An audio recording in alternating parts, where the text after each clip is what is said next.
नवरात्र का प्रथम दिन माँ शैलपुत्री को समर्पित। गाय पर सवार देवी शैलपुत्री की होती है पूजा। शुभ मुहूर्त में करें कलश की स्थापना। सनातन धर्म में नवरात्रि का अत्यधिक महत्व है। नवरात्रि के 9 दिनों तक माँ दुर्गा के विभिन्न स्वरूपों की पूजा की जाती है। वैदिक पंचांग के अनुसार इस वर्ष शारदीय नवरात्रि की शुरुआत 3 अक्टूबर से हो रही है, जो नवमी के दिन समाप्त होगी। धार्मिक मान्यता के अनुसार इन 9 दिनों तक देवी दुर्गा के 9 अलग अलग रूपों की पूजा से सभी मनोकामनाएं पूर्ण होती हैं। नवरात्रि में माँ दुर्गा के 9 स्वरूपों की विधिवत पूजा अर्चना की जाती है। नवरात्रि के पहले दिन घट स्थापना की जाती है और माँ के प्रथम स्वरूप देवी शैलपुत्री की पूजा के साथ 9 दिनों का त्योहार शुरू हो जाता है। इस बार शारदीय नवरात्रि की शुरुआत 3 अक्टूबर से हो रही है। 3 अक्टूबर से शुरू होकर 11 अक्टूबर को नवमी पूजन के साथ नवरात्रि समाप्त हो जाएगी और 12 नवंबर को देवी माँ को विसर्जित किया जाएगा। हिंदू कैलेंडर के अनुसार अश्विन माह में शारदीय नवरात्र मनाए जाते हैं। अश्विन मास के शुक्ल पक्ष की प्रतिपदा तिथि में कलश स्थापना कर नवरात्रि की शुरुआत होती है। पंचांग के मुताबिक इस साल 3 अक्टूबर को 12:19 से लेकर 4 अक्टूबर को दोपहर 2:58 तक प्रतिपदा तिथि रहेगी।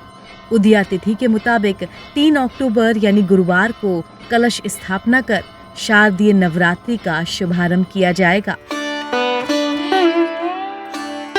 शारदीय नवरात्रि घट स्थापना शुभ मुहूर्त।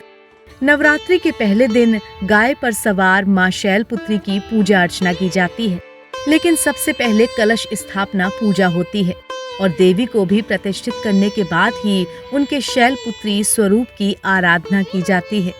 कलश स्थापना के लिए पहला मुहूर्त सुबह 6:19 से 7:23 तक है। वहीं अभिजीत मुहूर्त सुबह 11:52 से लेकर 12:40 तक रहेगा। कलश स्थापना के साथ माँ शैलपुत्री के इस मंत्र के साथ पूजा की शुरुआत करें।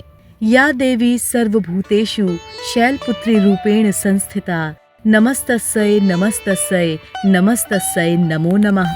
माँ शैलपुत्री का प्रिय रंग है सफेद। माँ शैलपुत्री की सवारी गाय है, इसीलिए उन्हें गाय के दूध से बनी चीजों का ही भोग लगाया जाता है। साथ ही देवी को सफेद रंग अत्यंत प्रिय माना जाता है, इसीलिए उन्हें सफेद रंग की चीजों का ही भोग लगाना शुभ होता है।